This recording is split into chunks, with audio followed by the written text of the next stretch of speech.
nanya Pak, emang benar kebanyakan makan mie instan bisa bikin usus buntu? Jawabannya.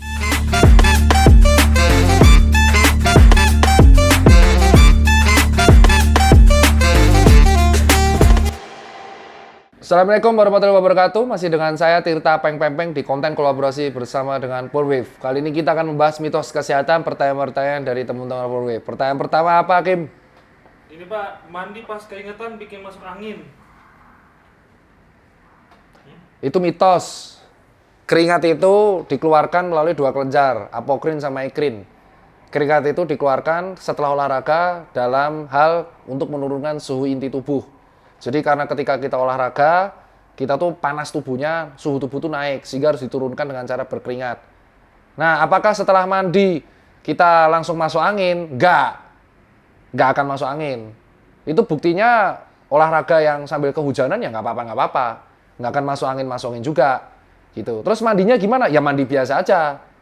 Mandinya pakai air es? Ya nggak air es juga. Kalau air es kan buat rendeman kaki, ya air biasa itu boleh, air hangat juga nggak apa-apa. Intinya mandi setelah olahraga tuh nggak apa-apa, asalkan mandinya juga biasa aja, bukan pakai air es atau air mendidih. Pakai air mendidih melonyok, pakai air es beku. Nah, ya. Itu kalau dari saya. Tapi kalau disebut masuk angin, ora. Cuman ya selama tubuh kalian masih kerasa panas, kalau dikasih mandi pun tetap akan bisa keringatan lagi. Karena keringat akan keluar kalau suhu inti tubuhnya belum turun. Pertanyaan kedua. Ini Pak, kebanyakan makan telur bisa bikin bisulan. Nah, ini kebanyakan makan telur bisa bikin bisulan. Sebenarnya kalau disebut bikin bisulan, bisul itu kayak folikulitis, itu adalah infeksi karena adanya komedo-komedo atau higienitas kulitmu tuh nggak bersih sehingga menjadi infeksi bakteri di situ. Jadinya ada bisul ada matanya karena infeksi gitu. Jadi bisul itu karena infeksi bakteri. Bukan karena telur ya Pak? Bukan karena telur, karena infeksi bakteri. Gitulah, kebetulan aja terjadi hal yang sama gitu. Jadi kebanyakan berapa Pak? Ya nggak apa-apa aja. Jadi karena kulitmu itu penuh dengan bakteri, makanya terjadinya adalah gatal-gatal. Kebetulan aja lagi makan banyak telur, jadi nggak ada hubungan secara langsung. Pertanyaan nomor 3. Nasi dingin lebih sehat daripada nasi panas, soalnya kandungan gula di nasi dingin itu lebih rendah daripada... Secara jurnal ini masih menjadi perdebatan. Jadi dari jurnal terkini, itu dari sumber-sumber terkini mengatakan bahwa nasi yang dingin, itu ketika dipecah sama enzim di ludah, namanya amilase ya, untuk memecah amilum, jadi amilum, itu katanya kalau dingin lebih susah dipecah. Gitu. Beda dengan yang panas, langsung bisa naik gula darahnya. Tapi ini untuk signifikan apa tidaknya, itu masih menjadi penelitian. Jadi jawabannya bisa ya, bisa enggak. Masih jadi abu-abu. Tetapi banyak dokter penyakit dalam menyarankan lebih baik makan nasi dingin atau mengurangi intake nasi putih yang cepat mengandung glukosa. Lebih baik kayak makan nasi merah atau diganti oat. Nomor 4. Makanan yang jatuh belum 5 detik masih aman dimakan lagi. Nah, bukan hanya 5 detik. 1 detik aja tuh bakteri banyak. Jadi tanpa kamu tahu, telapak tanganmu aja ini isinya bakteri atau virus. Kenapa kamu tidak terinfeksi? Karena kamu memiliki sistem pertahanan tubuh. Namanya imunitas. Bahkan di kulit aja ada imunitas. Nah, jadi telapak tangan aja ada bakteri dan virus, apalagi kalau lantai. Jadi bayangin kalau imunitasmu nggak kuat, kamu makan makanan kayak jatuh 5 detik, terus kamu makan, mencret kalau nggak kuat. Gitu. Yang kelima nih Pak, Pertanyaan berikutnya. minum alkohol bisa membantu tidur lebih nyenyak. Gini bro, alkohol itu kan sifatnya dia itu mempengaruhi kesadaran kita. Ya, mempengaruhi kesadaran kita alkohol. Jadi ketika diminum melebihi batas melebihi batas yang diwajarkan tubuh karena diolah oleh hati, maka akan mempengaruhi kesadaran kita. Ya, dia memang bisa tidur karena ibaratnya nggak sadar. Tapi ketika bangun, pusing nanti kepalanya. Itu sama aja ketika kamu misalkan kayak gini. Misalkan kamu kamu nggak tidur, terus kamu kena obat bius. Ya, karena kamu mau dioperasi. Bangun kan? Seger nggak? Enggak. Rata-rata orang yang habis di obat bius operasi itu pasti lemas dan kerasa sakit. Dia hanya menurunkan kesadaran. Jadi kamu ngantuk karena kesadaranmu berkurang. Bukan karena kamu capek. Jadi kalau dibilang dengan saya alkohol bisa membantu tidur, ya itu karena kesadaranmu berkurang. Cuman kan sekali lagi, orang-orang yang terkena adiktif itu biasanya keras kepala, jadi saya nggak mau berdebat. Sama aja dengan perokok, sama aja dengan alkohol, sama aja dengan judi. Sama aja, kalau kita nasihatin juga biasa aja. Ya selama kamu minum dengan bertanggung jawab, nggak apa-apa. Makanya karena mempengaruhi kesadaran, orang yang dengan riwayat minum alkohol saat itu juga jangan pernah driving. Jangan nyetir. Karena mungkin kamu nggak bahaya, tapi kamu bisa membahayakan sekitarmu.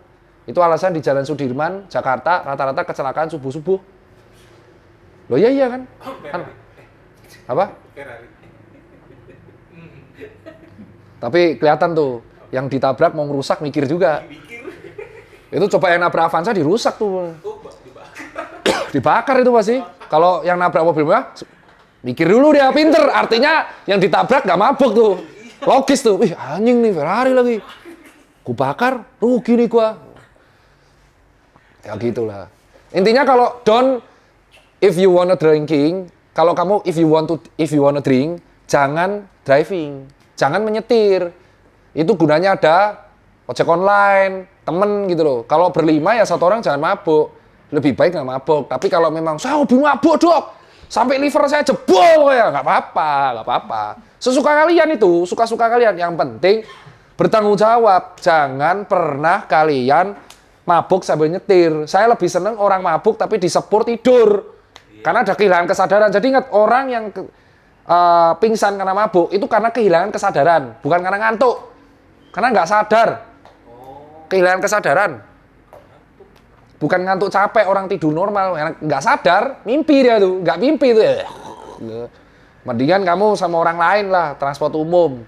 Itu kalau dari saya. Pak, saya boleh Pak? Apa?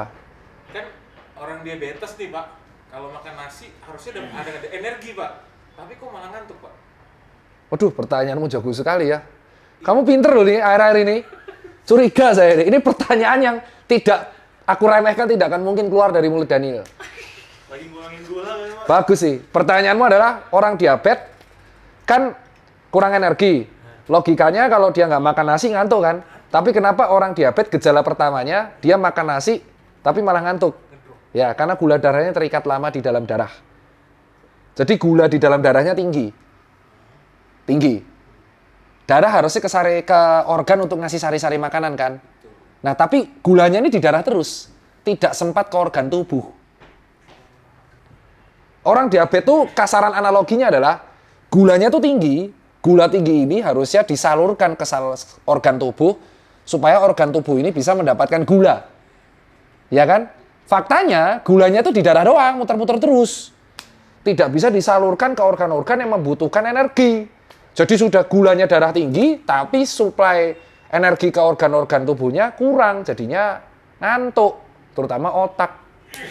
Nah, karena pembuluh darah terisinya gula semua, bukan hanya otak yang bisa kena, ada yang namanya diabetes retinopati, kehilangan kemampuan penglihatan. Karena di sini tidak mendapatkan suplai energi juga. Jadi yang tinggi itu adalah gula sama darahnya. Gula di dalam darahnya, tapi gula di dalam darah tinggi tidak bisa disampaikan ke organ-organ yang membutuhkan. Lah jadinya lemes, padahal gula posisinya tinggi. Maka dalam posisi kayak gitu, menurunkan gula intake darah, tetapi dengan catatan ada obat-obatan ini dibuatlah supaya gulanya ini bisa disalurkan dan gulanya tetap terkontrol. Gitu. Kalau obat-obatan ini kebanyakan, jadinya hipoglikemi, sudah gulanya rendah, lemes. Makanya salah satu akibat orang diabetes minum obat tapi tanpa dikontrol dokter adalah gulanya tiba-tiba ngedrop. Gitu. Hipoglikemi. Jadi gulanya naik, minum obat kebanyakan, ngedrop dia, pingsan dia. Namanya shock hipoglikemik. Jadi tiba-tiba gulanya anjlok, padahal dia posisi diabetes. Akhirnya dia harus dikasih gula. Setelah gulanya tinggi dikasih insulin. Pusing nggak tuh dokternya? Makanya hati-hati meminum obat diabetes secara sembarangan. Karena bisa jadi kamu jadi hipoglikemik. Itu kasusnya banyak tuh di IGD. Jadi gejala diabetes, tapi gulanya rendah banget. Kamu minum ilegal ya? Iya pak. Oh, minum berapa tablet kau? Banyak dia. Jadi posisi harus dikasih gula, dextrose, tapi di satu bersamaan harus dikasih insulin. Nah, itu urusan dokter penyakit dalam tuh, pusing banget itu dah. Pinter loh pertanyaanmu, jago loh dia. Ada tanya apa lagi? Dah. Ada lagi nih Pak. Saya mau nanya Pak, emang benar kebanyakan makan mie instan bisa bikin usus buntu? Jawabannya tidak. Gak. Mie itu gandum. Mie itu gandum, bro. Ya normalnya gandum gitu loh. Mie instan, itu selayaknya mie yang kamu makan biasa. Terbuat dari gandum, ada mie telur, dan kawan-kawan. Paham ya? Nah, kalau makan terlalu banyak, itu yang confirm pertama kali adalah justru resiko untuk hipertensi. Tapi mie instan, itu tuh gizinya itu minimal gitu loh. Itu tuh hanya untuk mengisi perut. Biar perutmu tuh enak, ada isinya gitu loh, bro. Namanya gandum, renek sayur, ada daging gitu loh, bro. Paham kan? Nah, jadi kalau disebut mengalami usus buntu, ya kalau mie instan yang kau makan, itu satu dus. Satu dus bisa usus buntu. Masuk nih, bisa. Kalau satu dus, kau makan tuh semua, usus buntu tuh. Kenapa? Nyangkut loh semua, baik banget kau makan, muntah paling. Kalau sekali makan 4 gimana? 4 bungkus ya? Ya ini jadinya kayak kalian lah, obesitas. Usus buntu nggak? Nah ya udah tuh jawab deh. Jadi makan instan terlalu banyak, itu gizinya itu minimal. Jadi karena kalorinya tinggi justru meningkatkan obesitas. Makanya makan mie instan itu ya di momen-momen tertentu kalau urgent. Bukan tiap hari, 4 tiap hari. Tiap sekali porsi 4 itu. Terus bumbunya ini kan natriumnya tinggi. Nah, kalau kamu makan natrium terlalu tinggi terus-terusan dalam waktu yang lama bisa meningkatkan resiko hipernatremi dan hipertensi gitu, bosku. Jelas ya? Nah. Yol, terakhir sebelum close, habis suaraku, bro. Ini Pak, banyak anggapan tuh kalau cacingan cuma bisa ada di anak-anak, dewasa bisa juga nggak Pak? Oh, bisa. Cacingan tuh bisa terjadi di semua umur. Ya, cacing tuh banyak, parasit. Contoh, kalian ada yang hobi makan hati sapi? Enggak ada Pak. Nggak demen saya Pak. Bau. Ya ayam ya. Ya, anggap aja Kak, orang yang makan hati sapi. Kan babi Pak. Terus dia hati babi juga. Terus dia masaknya nggak mateng. Kau cek tuh Google sekarang, cacing tambang pada sapi. Cek sekarang. Ini gambarnya. Zoom gambarnya. Gede. Jadi hati sapi sama ada cacingnya. Zoom gede. Tahan 5 detik. Semoga kalian nonton ini pas makan. Hati sapi cacingan. Kena bener Pak. Buka. Zoom. Zoom. Dolar kuning Pak. Nah tuh.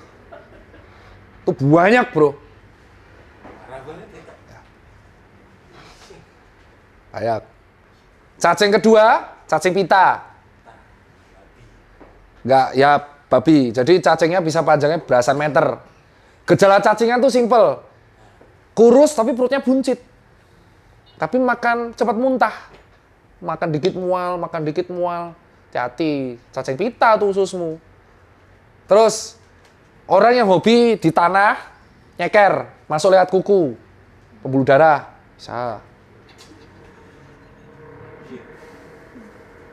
Orang yang makan hobinya mentah-mentah, raw fish. Itu juga cacingan. Nggak percaya, coba cek. Prevalensi orang Jepang cacingan makan salmon. Prevalensi orang Jepang cacingan makan salmon. Nah, cek di Google. Saya bukan jelekin kalau sashiminya bersih ya nggak apa-apa. Ada? Prevalensi pakai V.